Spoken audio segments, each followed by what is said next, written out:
Today there is news from the University of Memphis, and proud to tell you on behalf of Coach Ryan Silverfield that Jordan Hankins has been named the interim defensive coordinator for the Tigers. So, Coach, congratulations. Thank you. We will take opening comment from Coach, questions, go about 10 minutes or so, then we'll have a breakout with the players in the room adjacent. So, Jordan, again, congratulations. Your opening comments and obviously reaction to being named the interim coordinator. It's a great opportunity. This game's a great opportunity for our players, especially all of our players. But just defensively, we've got really good players on our side of the ball. And reality of it is, they're going to play hard. They're going to do things the right way. They have. We're just going to I'm just do my best to put them in the positions where they can be successful. And that's really all we've talked about. The whole world is just made of opportunities and what you do with them. And that's really what we're preaching to the players right now. This is a great opportunity for us to play in this bowl. We love this city. Just play in front of this city. Our players love this city. So just a great opportunity all around.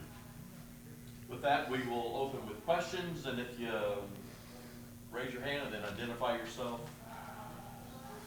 Prostate defender.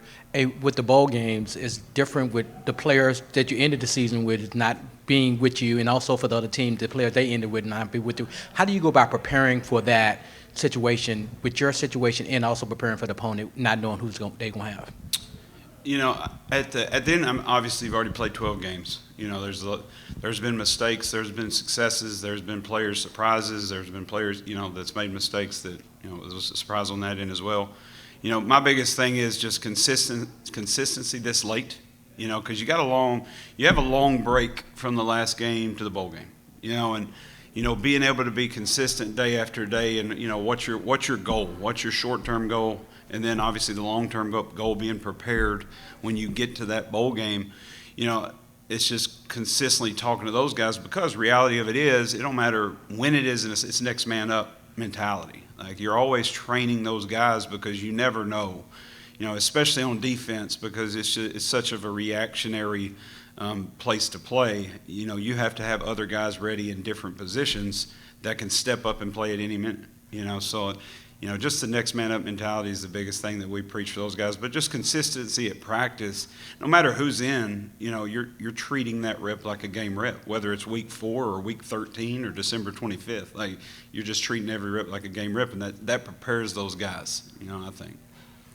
Since you've been here, can you hear me? Since you've been here, how have you seen just the linebackers that you've been able to see coming in and out of this program, in terms of just the production that they've been able to produce? Well, I think, the common denominator, this is my third season, obviously, as linebackers coach. And the common denominator for me, wherever I've been, is, the guys that have had success are the guys that are most consistent. The guys that show up, watch film. They're always training hard. They're always trying to find another level to get better at. Those are the guys that are consistently get the production, and that's what we talk about. The guide to production is not showing up on Saturday and you wake up and you have it. It don't work that way. You have to learn how to get into that process to get by the time you get to the game. And I tell the linebackers all the time, when you don't think about production. If you think about it, you won't have it. Because if you think about the end of it, you're not going to get through the process, so you never get to that position where you can make a play. But at the same time, it's like we were talking about with practicing too. You have to practice getting production. Ball's thrown to you, you got to catch it. Ball's on the ground, you got to scoop it. You got to be in perfect position to tackle, because you can't tackle live in practice. Well, in order to get that production, you have to put your body in position to make those plays.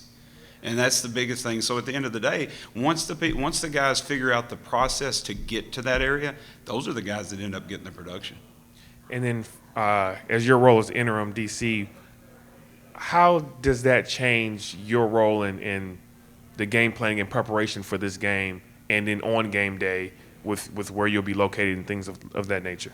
Well, in my eyes, it hasn't changed anything where we're at right now. To be honest with you, Coach Pope coaches the defensive line. Coach Clark's we've been together for 3 seasons. So like, you sort of get to a point when you're coaching with guys like we know what we can do. We know what we want to do. We know, like, it's not like you're going to come in and change a bunch of things in 3 weeks after 12 games. So it's sort of a group effort. And Coach Morgan, who coaches our Bucks, it's sort of a group effort for the last 2 weeks, honestly, of just, what have we done well?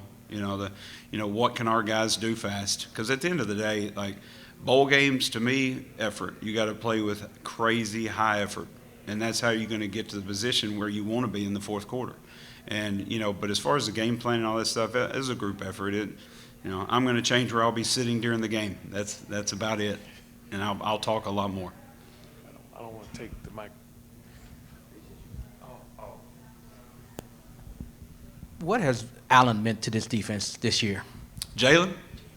Just every year. Every year. I mean, Jaylen, the thing about Jaylen, too, is his energy. He brings energy everywhere he goes. His personality is what sets him off. That's why everybody asks about him. But how he shows up to work every day, it's never going to be questioned. It's never questioned by his teammates. It's never questioned by coaches. At the end of the day, he wants to win. And he understands what he has to do for us to win, not for him to win, for us to win. And reality of it is, the more guys you have like that, the better your team's going to be. And those type of guys, and there's a number of guys that I could talk about that have that mentality. That how do we win? What do I have to do for us to win? Not how do I get my production? Because at the end of the day, that's the guys that get the production. Because what do we do for us to win? And then what are you seeing out of this Iowa State offense that you're going to have to game plan for? They do a great job. Obviously, they've been there for a few years, and, the different personnels and shifts and, all the different looks that they put you in, and, they've got really good players, obviously. But, just all the multiple things that you got to prepare for when you're playing for them. And another thing, too, like when you're playing a bowl game where you've got 12 games in a season, take a look at those cut-ups and see how many plays you've got to go through. Through a whole season. I can't imagine if you did it on defense as well.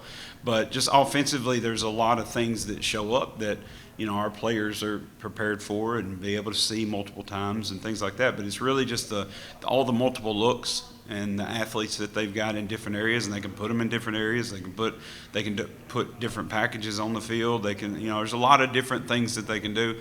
And I think that's the biggest advantage. Take a look at their film. There's a lot of big plays that come out that people cut somebody loose or something like that. But at the end of the day, we got to play fast. We got to fit it up and do what we're supposed to.